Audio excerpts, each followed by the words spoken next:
বিসমিল্লাহির রহমানির রহিম। সবাইকে ন্যাশনাল কলেজের অনলাইন ভিত্তিক শ্রেণী কার্যক্রমে জানাচ্ছি স্বাগতম। আশা করছি সবাই সুস্থ আছো, ভালো আছো।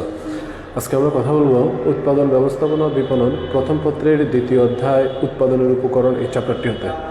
এই চ্যাপ্টারটি হতে অলরেডি আমরা কয়েকটি ক্লাস নিয়েছি।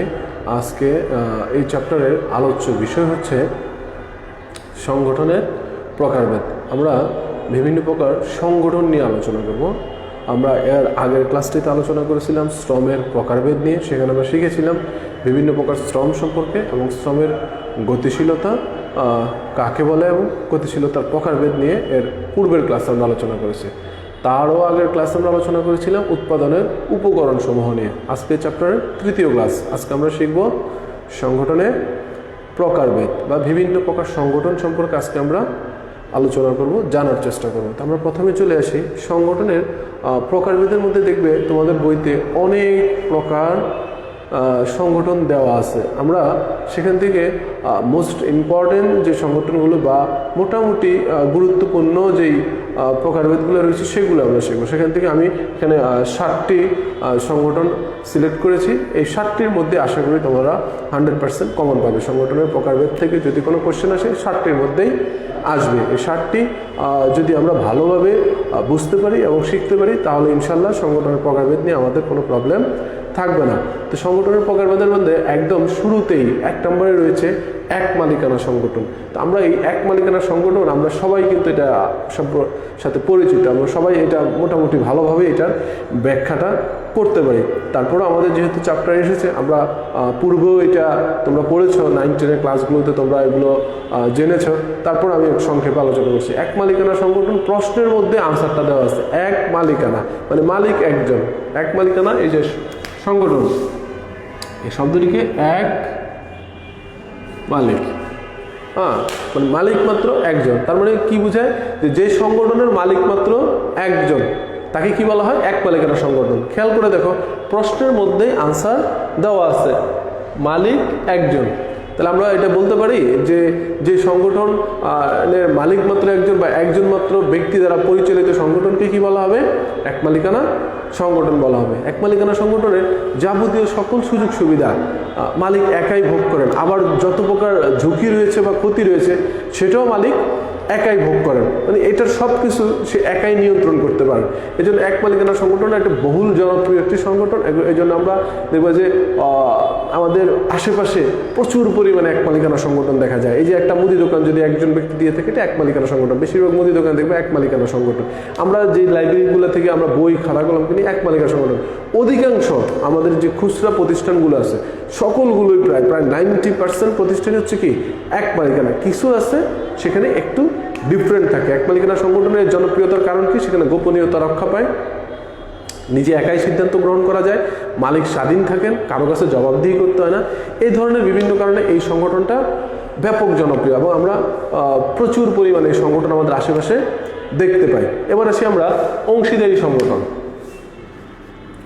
অংশীদারি শব্দটি মাথায় যখন আসে আমাদের, তখন আমাদের কি চিন্তা আসে? অংশীদার মানে হচ্ছে কি, আমার পাশে আরেকজন থাকবে, পার্টনার, কোনো একজন পার্টনার নিয়ে আমার কোনো কিছু। তাহলে অংশীদারি সংগঠন বলতে সংজ্ঞায় যেটা বলা হয়েছে যে 2 বা ততোধিক ব্যক্তির সমন্বয়ে গঠিত ব্যবসায় প্রতিষ্ঠানকে অংশীদারি সংগঠন বলা হয়। কি বলেছি আমি?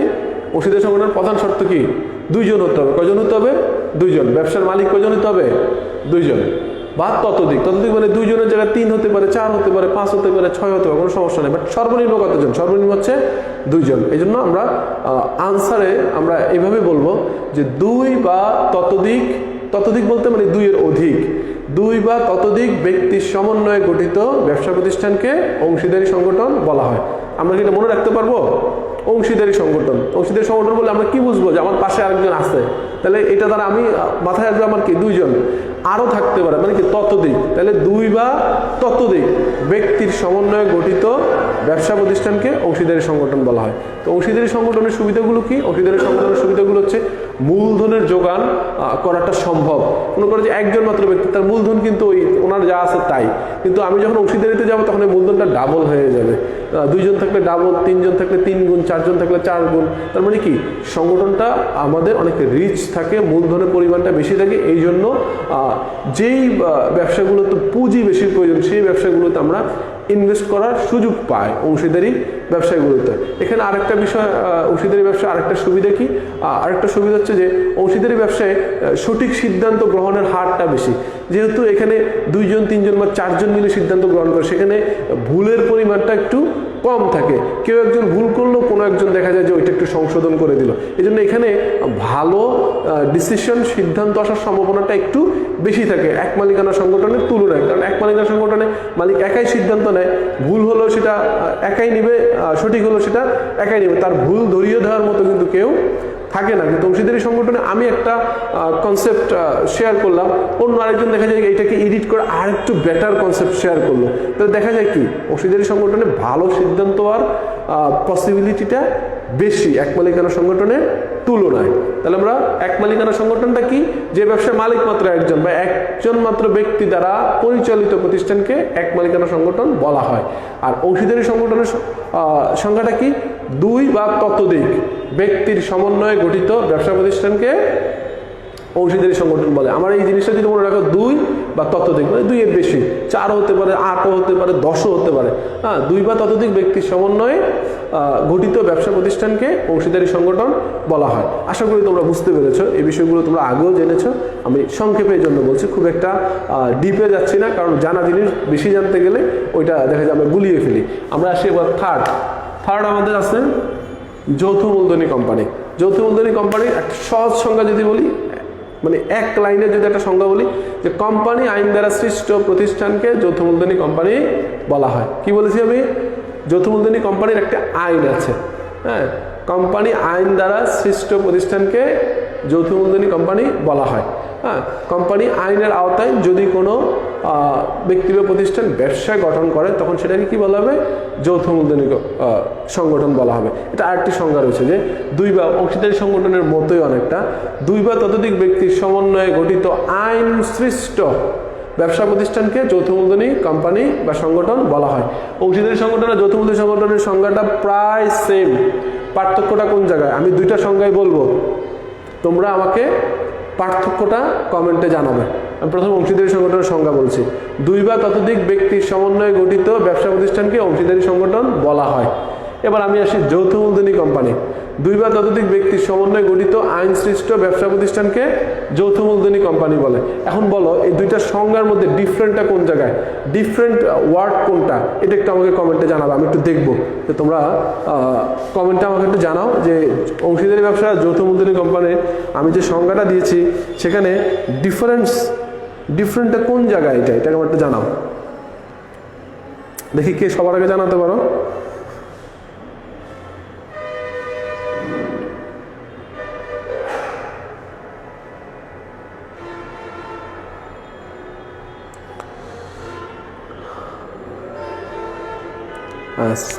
সানি জানিয়েছে আইন। ধন্যবাদ সানি। বাকিরা সবার আগে সানি আনসার দিয়েছে, ধন্যবাদ সানিকে। আমি এদিকে কমেন্টগুলো একটু দেখি নেই। মিমি সালাম জানিয়েছে, ওয়ালাইকুম আসসালাম। তারপরে লামিয়া, ওয়ালাইকুম আসসালাম। তারপর হচ্ছে জেসান অংশগ্রহণ করেছে, সে মোটামুটি সব ক্লাসে অংশগ্রহণ করে, ধন্যবাদ জেসানকে। সালাম জানিয়েছে, ওয়ালাইকুম আসসালাম। সে কমেন্ট করেছে যে আইন। তারপর হচ্ছে সোহানা সুলতানা কমেন্ট করেছে আইন। তারপরে হচ্ছে সোহানা সুলতানা সালাম জানিয়েছে, ওয়ালাইকুম আসসালাম। মিমি অংশগ্রহণ করেছে ক্লাসে, যারা অংশগ্রহণ করেছে সবাইকে ধন্যবাদ, যারা ক্লাসে অংশগ্রহণ করেছে সবাইকে ধন্যবাদ। তাহলে আমরা 2 জনের কাছ থেকে আনসারটা পেলাম, একটা হচ্ছে সোহানা সুলতানা আর একজন হচ্ছে জেসান ইসলাম সান্নি। তারা আমাকে যেটা জানিয়েছে সেটা হচ্ছে যে এই দুইটি সংগঠনের মধ্যে পার্থক্য হচ্ছে আইন, একটির মধ্যে আইন নেই আরেকটির মধ্যে আইন রয়েছে। একদম কারেক্ট অ্যান্সার। তাহলে আমরা যৌথ মূলধনী কোম্পানিটা কি বলবো, যে দুই বা ততোধিক ব্যক্তি সমন্বয়ে গঠিত আইন সৃষ্ট, একটা শব্দ শুধু বাড়তি, আইন সৃষ্ট ব্যবসা প্রতিষ্ঠানকে যৌথ মূলধনী কোম্পানি বলা হয়। অংশীদারি সংগঠন শুধু এই শব্দটা থাকবে না, দুই বা ততোধিক ব্যক্তির সমন্বয়ে গঠিত ব্যবসা প্রতিষ্ঠানকে অংশীদারি সংগঠন বলা হয়। তাহলে অংশীদারি সংগঠন যদি কোনো আইন না থাকে তাহলে সেটা পরিচালিত হয় কিভাবে, সেটা পরিচালিত হয় চুক্তির মাধ্যমে। অংশীদারি ব্যবসায়ের প্রাণ বলা হয় কাকে, চুক্তি বলা হয়, চুক্তিকে অংশীদারি ব্যবসায়ের প্রাণ বলে। আমরা একটা প্রশ্ন দেখবো যে পড়ছি, একটা সংক্ষিপ্ত প্রশ্ন আমরা বারবার পড়েছি বা পরীক্ষায় এসেছে, যে চুক্তি অংশীদারি ব্যবসায়ের মূল ভিত্তি। এই প্রশ্নটা মোস্ট ইম্পর্টেন্ট একটা কোয়েশ্চেন, এটা আমাদের একাদশ দ্বাদশ শ্রেণীর জন্য ইম্পর্টেন্ট। যে চুক্তি অংশীদারি মানে চুক্তিতে যা লেখা থাকবে তা, চুক্তিতে যদি লেখা থাকে যে একজন লাভের 60% পাবে আরেকজন 40% পাবে তাহলে সেটাই আইন। চুক্তিতে যদি লেখা থাকে যে একজন লাভের 20% পাবে অন্যজন 80% সেটাই আইন। যদি একজন দেখা থাকে 50% আরেকজন 50%, 50-50 সেটাই আইন। মানে চুক্তিতে যেভাবে বলা থাকবে সেটাই হচ্ছে অংশীদারি ব্যবসার আইন। আর যৌথ মূলধনী কোম্পানির ক্ষেত্রে বাংলাদেশ সরকার একটি আইন প্রণয়ন করেছে, সে আইনের আওতায় সেটা নিজেরা কোনো প্রকার কোনো কিছু ক্রিয়েট করতে পারবে, নিজেদের মতো করে এটাকে পরিচালিত করতে পারবে না। বাংলাদেশ সরকারের যে আইন রয়েছে কোম্পানি আইন, সে আইনের অধীনে তাদেরকে সেই রুলস ফলো করে তাকে কি করতে হবে, কোম্পানি পরিচালনা করতে হবে। এই হচ্ছে অংশীদারি ব্যবসা আর যৌথ মূলধনী কোম্পানির মধ্যে পার্থক্য। আশা করি আমরা বুঝতে পেরেছি। আমরা এবার আসি পরেরটিতে, সমবায় সমিতি। তো সমবায় সমিতির ক্ষেত্রে আমরা এই শব্দটা সম্পর্কে আমরা পরিচিত। তো সমবায় সমিতি বলে আমরা মনে করেছি অনেক ব্যক্তি নিয়ে একটা সমিতি করছে, সেখানে সবাই কি করে টাকা জমা রাখে। হ্যাঁ, ব্যাপারটা আসলে কিছুটা এমন, বাট এটা আরেকটু ব্রিফলি যদি আমরা বলি, সমবায় সমিতির সংজ্ঞা যেটা বলা হয় সেটা হচ্ছে কমপক্ষে 10 জন ব্যক্তি যখন পারস্পরিক ঐক্য সহযোগিতার ভিত্তিতে, ঐক্য সহযোগিতা সমঝোতার ভিত্তিতে কোনো সংগঠন গড়ে তোলে তখন তাকে কি বলা হবে, সমবায় সমিতি বলা হয়। কি বলেছি আমি, যে কমপক্ষে 10 জন ব্যক্তি, তোমরা যৌথ মূলধনী কোম্পানি, অংশীদারি সংগঠন, এক মালিক সংগঠন, এই তিনটার মধ্যে কারো যদি কোনো প্রবলেম থাকে তোমরা কমেন্ট করতে পারো। আমি এই তিনটা রিভিউ করে তারপর আমি বাকি 4টা আলোচনা করবো, কারণ এই তিনটা একটার সাথে আরেকটা একটু কিছুটা মিল খুঁজে পাওয়া যায়। তোমরা যদি এই তিনটা যদি বলো যে স্যার বুঝেছি, তাহলে আমি এই পরেরটা আলোচনা করি। হঠাৎ আমার সংজ্ঞা যদি মনে হলো যে এটা তোমাদের ক্লিয়ার করে নেওয়া হচ্ছে, এক মালিকানা, অংশীদার, যৌথ মূলধন, এই তিনটা যদি ভালোভাবে বুঝে থাকো তাহলে আমি সমবায় সমিতি থেকে আলোচনা করবো। সমবায় সমিতি যদিও সংজ্ঞাটা দিয়েছি, পরবর্তীতে আমি আবারও সংজ্ঞাটা দিচ্ছি, তোমরা এটা একটু জানাও যে এই তিনটা সংজ্ঞা তোমরা বুঝতে পেরেছো কিনা।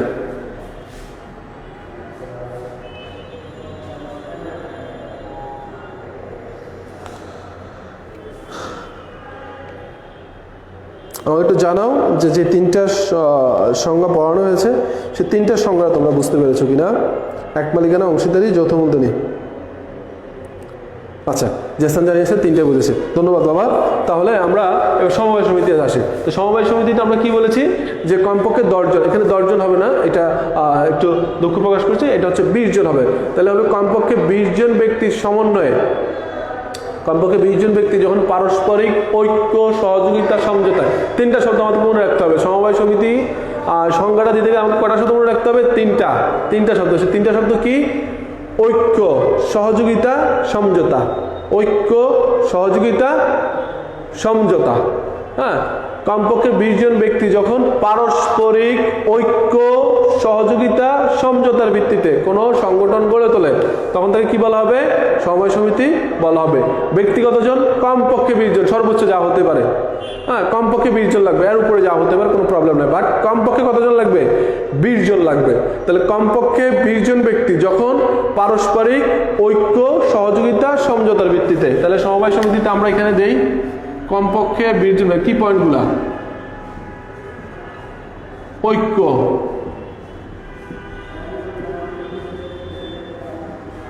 সহযোগিতা, সমঝোতা। বোর্ডে কি দেখা যায়?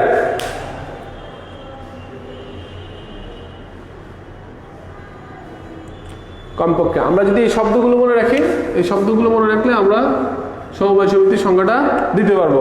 কি লিখবো আমরা সমবায় সমিতির সংখ্যাটা কি? কমপক্ষে 20 জন ব্যক্তি যখন পারস্পরিক ঐক্য, সহযোগিতা, সমঝোতার ভিত্তিতে ব্যবসা প্রতিষ্ঠান বা কোনো সংগঠন গড়ে তোলে তখন তাকে আমরা কি বলবো? সমবায় সমিতি বলবো। আশা করি তোমরা বুঝতে পেরেছো। এবার আমরা আসি, এটার শর্তটা কি? শর্তটা হচ্ছে কমপক্ষে 20 জন হতে হবে, তারা পারস্পরিকভাবে ঐক্যবদ্ধ থাকবে, একজন একজনকে সহযোগিতা করবে, একজন একজনের সাথে সমঝোতা করবে, করে একটা প্রতিষ্ঠান চালু করবে, সেটাকে আমরা কি বলবো? সমবায় সমিতি বলবো। এবার আসি আমরা ব্যবসায়িক জোট। ব্যবসায়িক জোট কাকে বলে? ব্যবসায়িক জোটের সংজ্ঞার মধ্যে বলা হয়েছে, এই জোট শব্দটা যখন আমরা আসে, জোট শব্দটা কিন্তু আমাদের প্রচলিত, মোটামুটি আমরা পরিচিত। দেখবে যে 4 দলীয় ঐক্য জোট, 20 দলীয় ঐক্য জোট, মহাজোট। হ্যাঁ, এই জোট বলতে আমরা কি বুঝি? যে পৃথক পৃথক অনেকগুলো পলিটিক্যাল পার্টি যখন একত্রিত হয়ে যায় তখন সেটাকে আমরা কি বলি? জোট বলি। যে কোনো একটা দাবি আদায়ের জন্য যখন তারা একত্রিতভাবে অবস্থান করে তখন সেটাকে আমরা কি বলি? জোট বলি। যেমন আওয়ামী লীগের নেতৃত্বে আছে কি? মহাজোট। বিএনপির নেতৃত্বে আছে কি? 20 দলীয় ঐক্য জোট। মানে 20 দলীয় ঐক্য জোট মানে সেখানে 20টা দল আছে, তার পূর্বে ছিল 4 দলীয়, মানে এখানে 4টা দল আছে।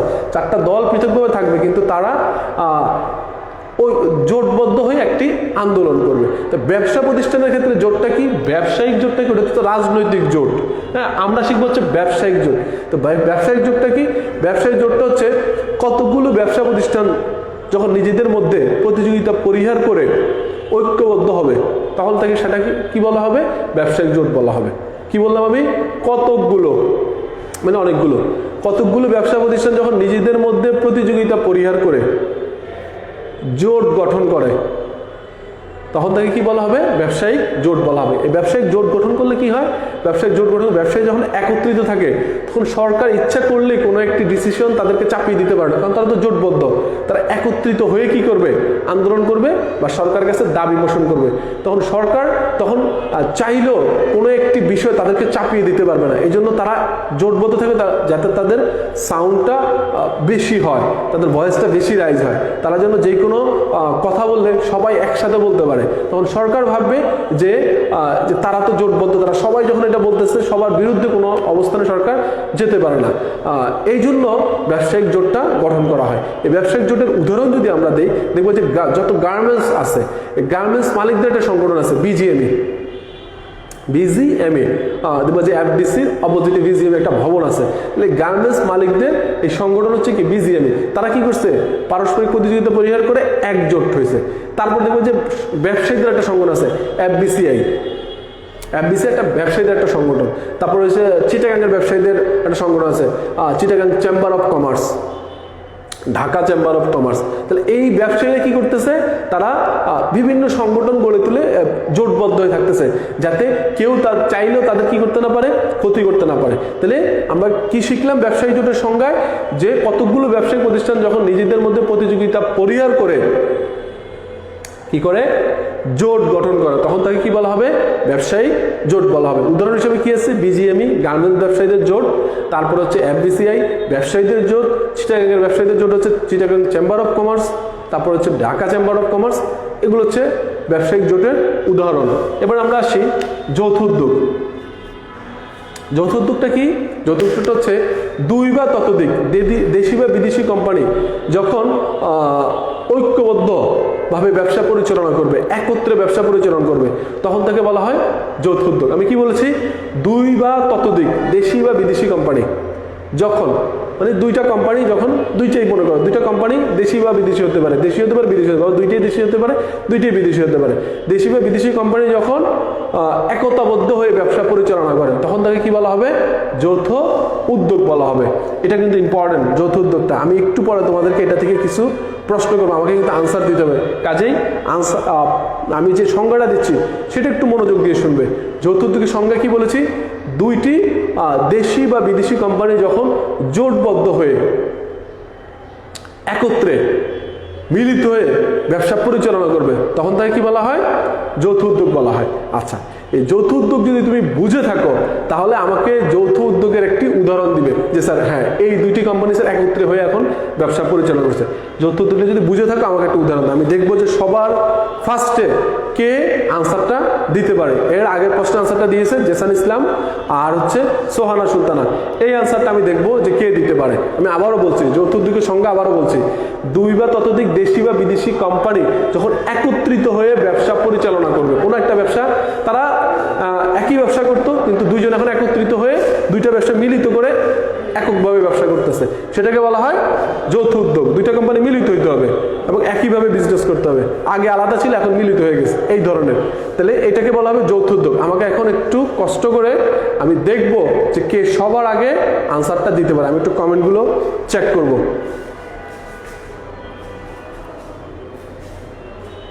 হ্যাঁ, আমাকে একটু বলো যৌথ উদ্যোগের উদাহরণগুলো আমাকে একটু বলো।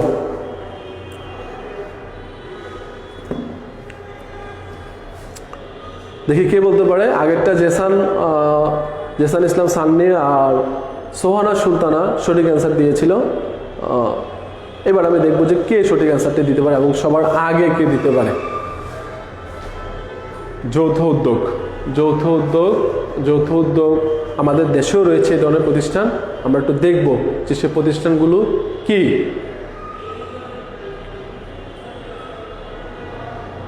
যদি বলো যে স্যার পারছি না, সেটাও কমেন্টে জানাতে পারো, তাহলে আমি পরবর্তীতে আমি তাহলে বুঝবো যে না তোমরা পারতেছো না, তাহলে আমি বলে দিব।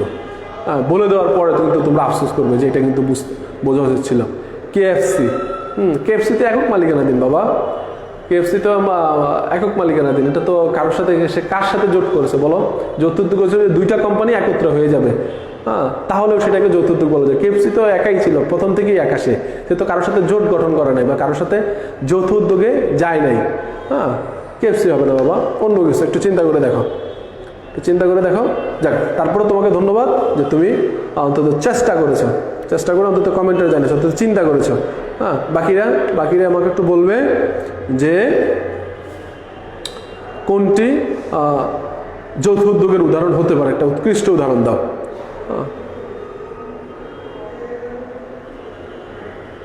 আচ্ছা, তাহলে আমি ধরে নিচ্ছি যে তোমরা এটা হয়তো আমার আনসারটা বুঝেছো বা সঠিক কোনো উদাহরণ খুঁজে পাচ্ছ না। আমি উদাহরণটা একটু তোমাদেরকে দেই। উদাহরণটা হচ্ছে, আমি উদাহরণটা এখানে দিই আমরা। হ্যাঁ, উদাহরণটা যৌথ উদ্যোগ, তো যৌথ উদ্যোগের উদাহরণটা দেই। দেখো, রবি অ্যান্ড এয়ারটেল। এবার বুঝতে পেরেছ যৌথ উদ্যোগটা কি? রবি কিন্তু আগে আলাদা ছিল, এয়ারটেলও আগে কি ছিল? আলাদা ছিল। এখন কিন্তু রবি আর এয়ারটেল একত্র হয়ে গেছে। একত্র হয়ে তারা কি করতেছে? বিজনেস করতেছে। দেখবে যে কাস্টমার কেয়ারে গিয়ে দেখবা রবির কাস্টমার কেয়ার আর এয়ারটেলের কাস্টমার কেয়ার এক জায়গায়, মানে দুইটা কোম্পানি কি হয়ে গেছে? একত্রিত হয়ে গেছে। এই যে রবি আর এয়ারটেল আগে ছিল কি আলাদা, এখন একত্রিত হয়ে বিজনেস পরিচালনা করতেছে, এটাকে বলা হয় কি? যৌথ উদ্যোগ। আমি আরেকটা উদাহরণ দিই। আরেকটা উদাহরণ হচ্ছে, খেয়াল করো, আরেকটা উদাহরণ হচ্ছে সনি র্যাঙ্কস। সনি একটা আলাদা কোম্পানি, র্যাঙ্কস একটা আলাদা কোম্পানি, দুইটা একত্রিত হয়ে দেখবো যে সনি র্যাঙ্কস কিছু ইলেকট্রনিক্স পণ্য আছে, সনি র্যাঙ্কসের কিছু ইলেকট্রনিক্স পণ্য আছে, তারা একত্রিত হয়ে গেছে। এটাও কি? যৌথ উদ্যোগের উদাহরণ। তারপর দেখবে যে আমাদের যে ট্রান্সপোর্ট যে বিজনেস, মানে পরিবহন ব্যবসা, দেখবে যে সৌদি একটা পরিবহন, এস আলম একটা পরিবহন, তারা কিছুদিন পূর্বে কিন্তু দুটো একত্রিত হয়ে প্রতিটা গাড়িতে লেখা ছিল যে সৌদিয়া এস আলম, সৌদিয়া এস আলম, মানে সৌদি আর এস আলম দুইটা কোম্পানি কি হয়ে গেছে? একত্রিত হয়ে গেছে। এখন দেখো, মনে করো যে বাংলাদেশের পরিবহন ব্যবসার মধ্যে ভালো বা নাম করা প্রতিষ্ঠানের মধ্যে আমরা কি বলতে পারি? একটি মনে করো যে বলতে পারি যে ধরো লাক্সারিয়াস যে পরিবহন ব্যবসাগুলো আছে, কি গ্রিন লাইন, আর একটা হচ্ছে কি সোহাগ। তো গ্রিন লাইন আর সোহাগ যদি একত্রিত হয়ে যায়, তাদের সকল বাদ যদি একত্রিত করে ফেলে, নাম যদি দিয়ে দেয় গ্রিন লাইন অ্যান্ড সোহাগ বা সোহাগ অ্যান্ড গ্রিন লাইন, ঠিক আছে, বা সোহাগ গ্রিন লাইন, তাহলে ওইটাকে আমরা কি বলবো? যৌথ উদ্যোগ বলবো। সেটা কিন্তু যৌথ উদ্যোগ হয় নাই, বলতেছি যদি একত্রিত হয়ে যায় সেটাকে আমরা কি বলতে পারবো? যৌথ উদ্যোগ বলতে পারবো। এনা শ্যামলী যদি একত্রিত হয়ে যায় সেটাও কি হয়ে যাবে? যৌথ উদ্যোগ হয়ে যাবে। গ্রামীণ,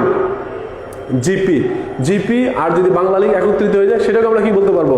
যৌথ উদ্যোগ বলতে পারবো। তার মানে কি? দুইটা কোম্পানি যখন একত্রিত হয়ে ব্যবসা পরিচালনা করে, তখন তাকে কি বলা হবে? যৌথ উদ্যোগ বলা হবে। উদাহরণ কি? সবচেয়ে ভালো উদাহরণ হচ্ছে, তোমার মনে থাকবে, রবি আর এয়ারটেল একত্রিত হয়ে গেছে, এটা হচ্ছে যৌথ উদ্যোগ উদাহরণ। আর সনি র্যাঙ্কস একত্রিত হয়ে গেছে, এটা হচ্ছে যৌথ উদ্যোগের উদাহরণ। এরপরে আসো রাষ্ট্রীয় সংগঠন। রাষ্ট্রীয় সংগঠনের সংজ্ঞাটা কি? একদম সহজ। রাষ্ট্রীয় সংগঠন, প্রশ্নের মধ্যে আনসার দেওয়া। রাষ্ট্র কর্তৃক পরিচালিত সংগঠনকে রাষ্ট্রীয় সংগঠন বলা হয়। মানে রাষ্ট্রেরও কিছু কি আছে? ব্যবসায়িক প্রতিষ্ঠান আছে। রাষ্ট্র আমাদের জনগণের সাথে কিছু বিজনেস পারপাসে তারা কিছু প্রতিষ্ঠান পরিচালিত করে, যেগুলো দিয়ে জনগণের কাছ থেকে অর্থ আদায় করে। হ্যাঁ, জনগণকে সার্ভিস দেয়, প্রোডাক্ট শেয়ার করে, প্রোডাক্ট বিক্রি করে, জনগণের কাছে প্রোডাক্ট বা সেবা বিক্রি করে, তার বিনিময়ে অর্থ গ্রহণ করে। তার মানে রাষ্ট্র কর্তৃক পরিচালিত সংগঠনকে কি বলা হবে? রাষ্ট্রীয় সংগঠন বলা হবে। যে সংগঠনগুলো রাষ্ট্র মানে সরকার পরিচালনা করবে তাদেরকে কি বলা হবে? রাষ্ট্রীয় সংগঠন। এই রাষ্ট্রীয় সংগঠনের আমরা সবাই এই সংগঠনগুলোর সম্পর্কে পরিচিত। আমি চাইবো যে তোমরা এই রাষ্ট্রীয় সংগঠনের অন্তত একটি হলো উদাহরণ আমাকে দিবে। আমাকে একটু কমেন্টে জানাও, কয়েকটি রাষ্ট্রীয় সংগঠনের নাম আমাকে একটু কমেন্টে জানাবে। আমি দেখবো যে সবার আগে কে রাষ্ট্রীয় সংগঠন চিনতে পারে। আমরা সবাই চিনি, কিন্তু এই মুহূর্তে কে চিনতে পারে আমরা সবাই একটু দেখবো। হ্যাঁ, রাষ্ট্রীয় সংগঠন কি? যে সংগঠন রাষ্ট্র দ্বারা পরিচালিত হয় বা রাষ্ট্র দ্বারা পরিচালিত সংগঠনকে রাষ্ট্রীয় সংগঠন বলে। আমাকে এখন কয়েকটা রাষ্ট্রীয় সংগঠনের উদাহরণ, অন্তত একটি রাষ্ট্রীয় সংগঠনের উদাহরণ আমাকে কমেন্টে জানাবে। আমি দেখবো যে সবার আগে কে সঠিক অ্যান্সারটি দিতে পারে।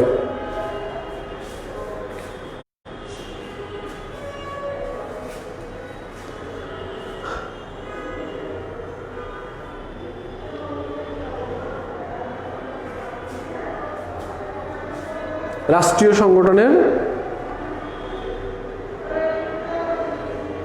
সংগঠনের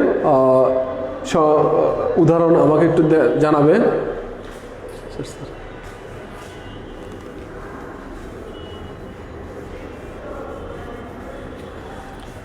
আমি দেখবো যে কে সবার আগে জানাতে পারে কয়েকটি রাষ্ট্রীয় সংগঠনের নাম। রাষ্ট্রীয় সংগঠনের সংজ্ঞাটি আমি আবারও বলছি, রাষ্ট্র কর্তৃক পরিচালিত সংগঠনকে বিআরটিসি। গুড, সঠিক অ্যান্সার। আরও আছে ঢাকা ওয়াসা, তিতাস, ডেস্কো, বাংলাদেশ বিমান, বাংলাদেশ রেলওয়ে, সবই হচ্ছে কি রাষ্ট্রীয় সংগঠনের উদাহরণ। কি কি বললাম আমি? বাংলাদেশ রেলওয়ে, বাংলাদেশ বিমান, ডেস্কো, ওয়াসা, তিতাস গ্যাস, সব হচ্ছে কি রাষ্ট্রীয় সংগঠন। কারণ এই সংগঠনগুলো কি হয়? রাষ্ট্র দ্বারা পরিচালিত হয়। মানে রাষ্ট্র যে সংগঠনগুলো পরিচালনা করবে সেগুলোকে বলা হবে রাষ্ট্রীয় সংগঠন। আশা করছি তোমরা এই সংগঠনের প্রকারভেদটা ভালোভাবে বুঝতে পেরেছ। তো আমরা আগামী ক্লাসে আলোচনা করব মূলধনের গঠন প্রক্রিয়া নিয়ে। মূলধন কিভাবে গঠিত হয়, মূলধনের প্রকারভেদ না, মূলধনটা কিভাবে গঠন করা হয় বা কিভাবে মূলধন গঠিত হয়, মূলধন গঠনের স্টেপ বা পর্যায়গুলো আমরা আগামী ক্লাসে শিখব। এবং এই চ্যাপ্টার থেকে কোন কোন অনুধাবনগুলো আমরা পড়ব, কোন কোন অনুধাবনগুলো আমাদের জন্য ইম্পর্টেন্ট, সেগুলো নিয়ে আমরা আলোচনা করব। তো সে পর্যন্ত সবাই ভালো থাকবে, সুস্থ থাকবে। ইনশাল্লাহ আগামী সোমবার তোমাদের সাথে আবার দেখা হবে, কথা হবে। সবাই সুস্থ থেকো, ভালো থেকো। আল্লাহ হাফেজ।